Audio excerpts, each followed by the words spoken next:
Hi everybody, my name is Allison Whipple. I am co-editor of the 2016 Texas Poetry Calendar with Dos Gatos Press. Dos Gatos went to online-only submissions a few years ago using Submittable, and one of their submission requirements is that all poems must be submitted as one document with a different poem on every page.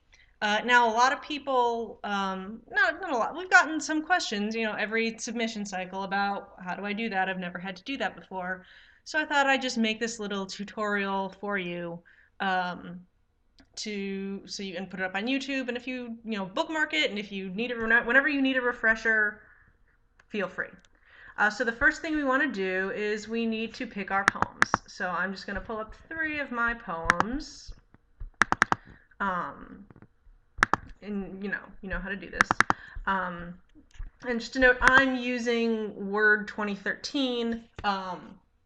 This method I'm going to show you is going to work no matter what, whether you use OpenOffice or Apple Pages. This is just about the most basic way to go do this, and so it's going to work. So we've got our 3 poems open right here, already there. Now we have to start a new blank document. I'm doing that. I hit the Control and then I hit the N key. You could also go into File and start a new document, whatever you want to do. So we've got our new document. The first thing I'm going to do is save it. So I hit Control S since it's totally unsaved. It's going to take me to Save As, and I need to enter a file name.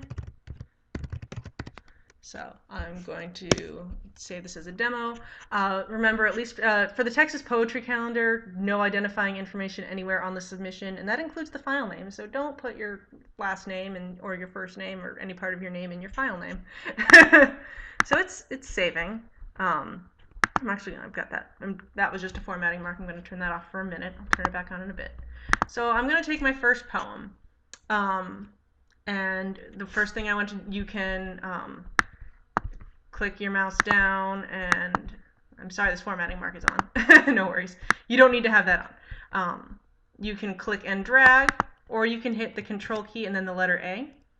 And then either you right-click and copy, or you hit the Control-C button, and then you can go and to your blank document. And I hit the Control key and then V for paste. You can also right-click and hit paste. However you want to do it, that's fine. You can even go, if you're in 2013, there's this nice little paste button right up here. So that's our first page. I'm going to hit now Control S just to save. Save frequently, save often, back up to multiple sources. So now I actually am going to turn this formatting mark on for a reason. Because I want you to see. This is sort of all like the little code word inserts on things. So now we've got one poem on one page. We want to do a second poem on a different page. So we go in 2013, and OpenOffice will have something similar. Insert, page break. You can also do blank page. I prefer page break personally. So when we scroll up, we see that Word has inserted this bit of code for page break. And so I'm going to undo that really quick, because one thing I see a lot, and I also teach at ACC, and I have people publish their own do their own publications. A lot of people who are unfamiliar with page breaks, they start a new page by hitting the Enter key, and this is the signal. This is the symbol for the Enter key. They hit the Enter key a bunch of times until they start a new page. Well, that works, and then I'll just type, and then they'll do their new poem. The problem is, say you put this document together and then you want to change some things. Say you want to add some new lines. Hypothetically. Well, look what's happened. So, because we've hit enter and then added a bunch of lines, this has just pushed the start of our new poem all the way down partway through the page. That's not at all what we want. So I'm going to actually go and delete all of these enters and new lines.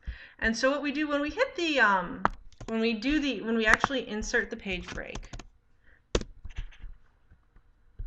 like so, this creates a hard little bit of code. So I'm going to type in, this is just a placeholder, that's the heading of our new poem. So if I did go and, I'm just going to copy this and add a whole bunch of lines, just to show you. So say I did, as we can see, unlike when I hit the enter key, this title here is staying in the exact same position that we want it to. So that's why you should always hit the page break. And you notice if we actually go and add so much that it goes over the page, which you would not do for the Texas Poetry Calendar, this is just a generalized example, it automatically inserts a new page break, so that new poem always has its own line at the top of the page. So we've got our page break. So now you can probably extrapolate, but I'm going to go through the whole process. We want our second poem. So I'm hitting Control A. You can also, drag and click, whatever you want to do. And then I hit, I'm gonna hit copy up here just so you can see the different options. I'm on my second page. And then I'm just gonna go home to home and hit paste. And again, I'm going to save. And then I'm going to go. Make sure you're at the bottom of your poem when you insert your page break. So if your cursor's accidentally here and you hit your page break, well then you're gonna have your last stanza on a different page. So don't do that. So make sure you're at the bottom of your poem. Insert page break. Go to your third poem. I'm hitting Control A. I'm gonna right click and copy. And then again, I'm going to hit Control V. That's just my preferred method, is these keystrokes. And then I save. And look, you have your poem. So I'm actually going to turn off these formatting marks because you don't need to see them anymore. If you have them, you're probably not going to turn them on at all. I just, for demonstration purposes. So now look, I have three poems, one poem on every page, and no other qualifying information, so it's actually ready to go and submit. That's basically what you have to do to get three poems, each one on a different page. And then what you would do is you would go into, since I'm a manager on the account, I'm not sure it's going to let me go through this. Okay. So we're at the it's dosgatospress.submittable.com. I got to it through the website. And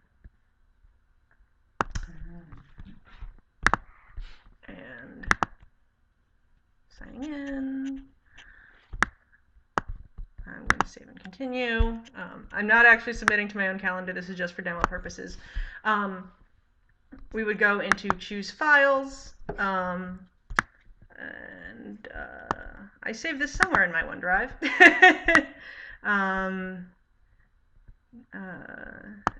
CalDemo2.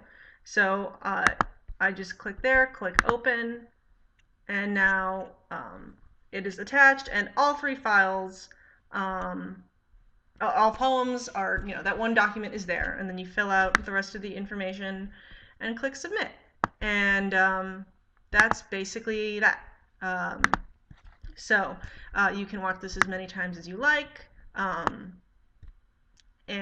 pause and just try it over and over again. I hope it has helped you. I look forward to reading your poems. Have a good day.